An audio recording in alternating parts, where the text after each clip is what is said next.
Começando um feriado prolongado com algumas tarefas para fazer. O nosso livro Alice Black acabou de entrar em pré-venda, então a editora já anunciou, já fez as postagens. Então a gente precisa trabalhar em algum material de divulgação. Tem algumas coisas que a editora solicitou a gente, então a gente precisa fazer a gravação de alguns vídeos, separar alguns quotes do livro, coisas desse tipo. E tem outras coisas que a gente quer fazer, porque a gente está com algumas ideias na cabeça. Então a gente vai passar aí boa parte dos próximos dias trabalhando nesse material de divulgação, mas antes disso eu preciso gravar o Planos em Prática de sábado, então é o que eu vou fazer agora. Em relação a essa questão da ação, muitos autores têm a tendência de associar a ação a momentos de combate, de perigo, de correria. Não é bem assim, existe uma acepção mais abrangente para esse termo. Dentro de uma história, a ação quer dizer movimento, coisas acontecendo, eventos. E foi mais ou menos o que a gente fez nessa cena. A gente tinha uma proposta inicial dela ser introspectiva, dela ser um momento de reflexão do personagem, mas ficaria muito ruim se a gente botasse só ele sentado no barco pensando na vida, pensando no passado. Isso ia ficar monótono para o leitor. Então a gente vai pontuando esses momentos. Começando mais um dia de trabalho. Ontem a gente conseguiu render bastante na parte da tarde. A gente começou fazendo um checklist, uma listinha de tudo que a gente precisava fazer relativo à divulgação do livro. Então a gente começou pelo mais fácil e por aquilo que a gente já tinha à mão. Então preparamos uma série de postagens que vão ser divulgadas ao longo aí desse tempo que a gente tem até a Bienal. A editora obedece a um cronograma em relação à divulgação dos lançamentos, então a gente também já preparou tendo em mente isso. E em relação ao material que a gente já tem à mão, diz respeito às coisas que a gente preparou para a primeira edição de Alice Black. Então o livro foi muito bem recebido, então a gente tem ótimas resenhas e dali a gente já começou a fazer, mas a gente vai extrair ainda mais quotes, citações, para a gente fazer artes e divulgar isso nas nossas redes sociais. Existe o book trailer que a gente vai atualizar e vai relançar. Então as coisas desse tipo caminharam muito bem, logo mais a gente vai continuar esse trabalho e amanhã a gente vai separar a tarde para fazer as gravações, os vídeos que a gente vai postar, os stories que a gente vai divulgar no nosso Instagram e no da editora. A gente vê essa parte da divulgação com muito carinho. Eu e a Flávia, a gente gosta muito dessa etapa e é uma coisa que a gente sempre fala toda vez que tem a chance, que tem algum bate-papo entre escritores, algum evento, alguma coisa nesse sentido, para falar sobre o papel do autor hoje em dia. A gente sempre fala isso, que além de escrever, de preparar o livro, é responsabilidade do autor, principalmente a construção do público,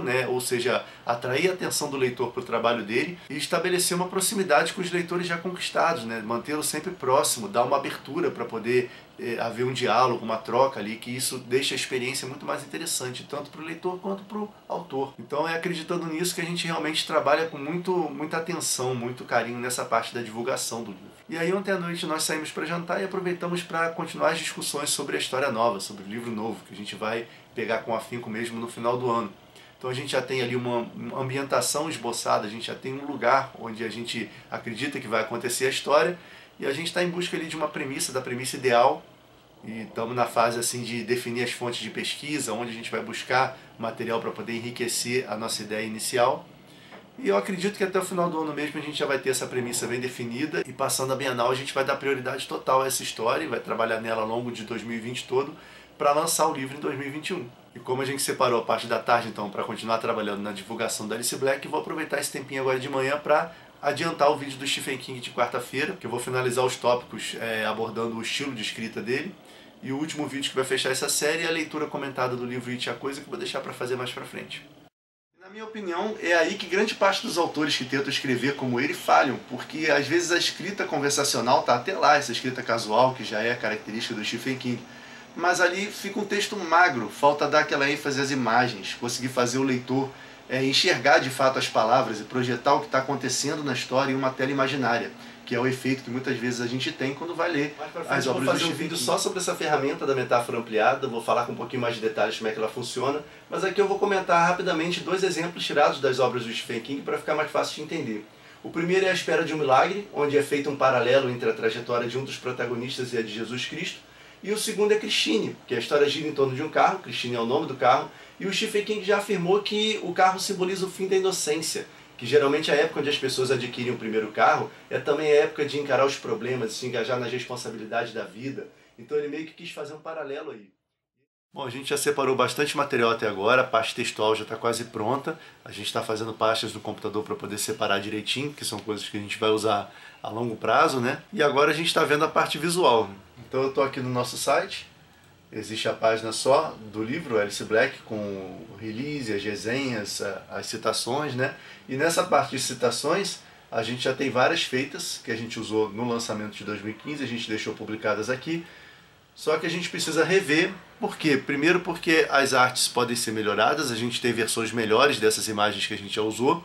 E segundo que no A Vida é uma Tarde de Chuva, que foi o nosso segundo livro, a gente experimentou fazer citações menores, blocos de textos menores, e a gente viu que deu mais certo, então gerou uma recepção melhor. Então a gente está pensando em retrabalhar esses textos, dar uma enxugada, né, fazer frases menores para causar um impacto maior. E aí a gente vai republicando aos pouquinhos. Na verdade, esse trabalho de divulgação vai se estender aí por mais algum tempo, pelo menos até a Bienal a gente vai seguir forte, depois a gente vai só administrando as resenhas, né, e a resposta que a gente vai tendo dos leitores. Então esse trabalho com os coaches ainda vai se estender por mais um tempinho hoje, depois eu vou emendar aí algumas gravações, mas esse Estúdio Vlog fica por aqui. Se você não conhece o canal, toda quarta a gente tem vídeos com dicas de escrita e desenho, comentários sobre cultura, arte e literatura, e aos sábados a gente tem a nossa série de exercícios de escrita criativa, o Plano Sem Prática. Era isso para o vídeo de hoje, abraços e até a próxima.